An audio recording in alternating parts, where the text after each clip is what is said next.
This is Talk Business and Politics with Roby Brock. Welcome to today's Talk Business and Politics Daily. I'm joined by John Brummett of the Arkansas Democrat-Gazette, fresh off of that exhilarating Super Bowl that you probably watched from start to finish. 3.5 hours, none of us can ever get it back. Never get it back. That's ever. right. That's right. Well, yeah, you predicted the score, right? Exactly. I knew how I was going to go. Yeah. Me and Romo. You did. Now that's a combination in a booth that would have a lot to watch. Yeah. Romo didn't have as good a game as he'd had before, but he didn't have anything to say, you know. And when he does know things, he's trying to explain something at the end about how the what teams played. What was it? It was the Rams and the Patriots. The Rams were in a position of declining the yardage on a penalty because I think once they back them up, then the clock starts. So they declined it so they could have an effective timeout. But he couldn't get that clear. I mean, later somebody explained to me what he was trying to say. He's not, to be a commentator, he's not all that articulate, but he's insightful. Anyway. It's almost like being a political columnist at Very times, much so. isn't it? Very much so. You don't always connect the dots, but you know you connected the dots. I know what I'm trying to say, and sometimes others don't. All right, let's begin with what will happen a little bit later this week. The President of the United States will finally get to give his State of the Union address. Right. Nancy Pelosi will be standing behind him with a big gavel. There will be shades of the old Beatles song, Maxwell's Silver Hammer, I'm sure.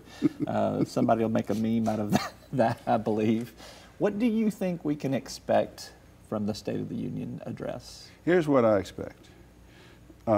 Nothing stays the same very long in American politics. And during a couple weeks ago when the story was all that Trump had spectacularly lost the shutdown and was losing ground even among his base and was probably finished, I thought, well, in a couple of weeks or at some point, she's going to have to let him give the State of the Union. And a State of the Union has become the most absurd stagecraft of modern politics. It's an occasion for an embattled president to go seem grand and important. You know, they announce his name in a very dramatic way. He comes in, he towers over the Congress. Mrs. Pelosi will need to sit behind him as if deferential, you know. And then nearly everything he says will be cheered by half the people, while the others, by not cheering, will risk being cast by the swing voters out there as symptoms of the over-partisanship of Washington. And then if he does it right, and I predict that he will, because I think he knows he's got to repair himself, he will give a non-Trump address. He will do a Bill Clinton-like litany of good programs that he wants to do. He's going to talk about how we need to get together and do something on this infrastructure. We need to get together and do something about the rising cost of prescription drugs. And I think, and he will avoid a great deal of combative or alienating rhetoric. And I believe he also will mention, for the benefit of his conservative base, the abortion issue, which has sprung up with late-term abortion permissions being proposed in states like New York and Virginia, which is, he's being encouraged to include some reference to that. I think he'll have a good night. It's all set up for him to have a good night. What will go wrong is if he veers from the teleprompter with some of his egomaniacal asides. But everything is set up. Remember, Bill Clinton lost the midterms spectacularly, 1993? Yep. 4. And then got up and read Dick Morris's dictated line, "The era of big government is over." Remember that? Was the era of big government over? No. No. Is it over now? No. But it let him co-opt the Republican theme from the midterms and take advantage and co-opt for himself the big themes coming out of the midterms. And it meant nothing other than it was stagecraft.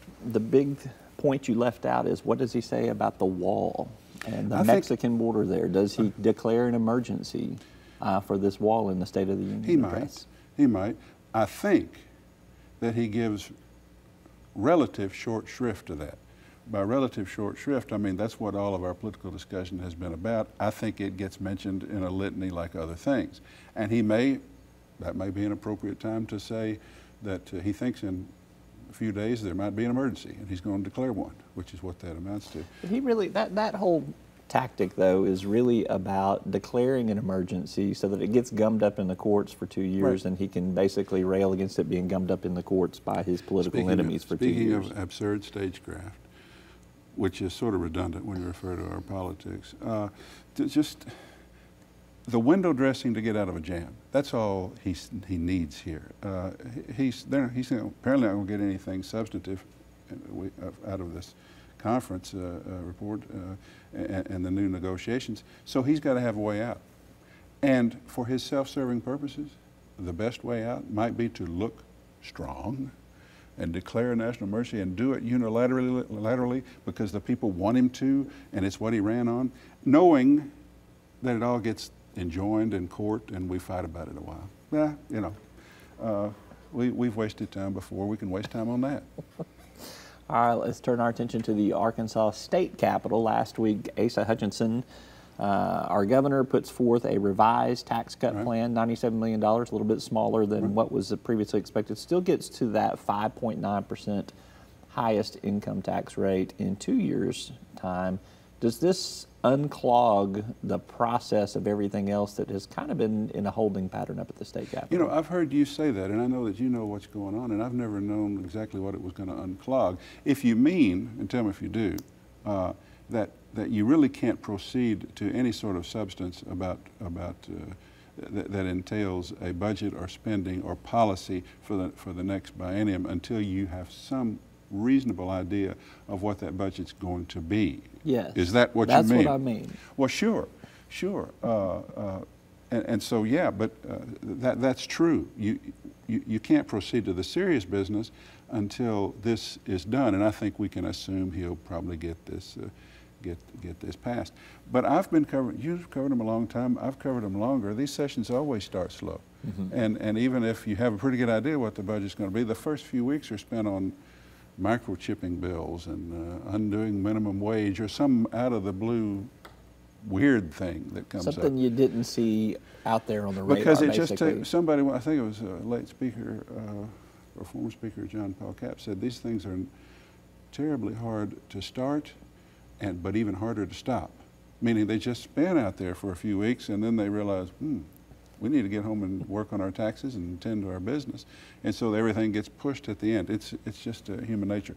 But yeah, however, I will say this and see if you think this is so. If your concern is what is our general revenue budget and how do we spend it and what can we count on, it is true that if you have a pretty good idea what the governor's tax plan is, if it's feasible and if it's likely to pass, then you can proceed. But if you're still hung up wondering how you're going to do a highway program, and if apparently some element of the highway program is we want to by some method chip into general revenue, divert some general revenue to highways, which I think is on the table. You remain uncertain, don't you? There still may be some. The governor has said pretty emphatically he's opposed to that idea, so I think you would have to have something that would be veto-proof, and as you well know, you don't typically get any kind of highway plan passed successfully without a governor's support. I guess that's true, even though Bill Clinton once vetoed one for a show and then said, please go override me because I promised I wouldn't raise taxes. So there's always a Clinton exception that I can cite to these sorts of rules. But I think, I didn't know that not Huckabee, who's the governor? Hutchinson.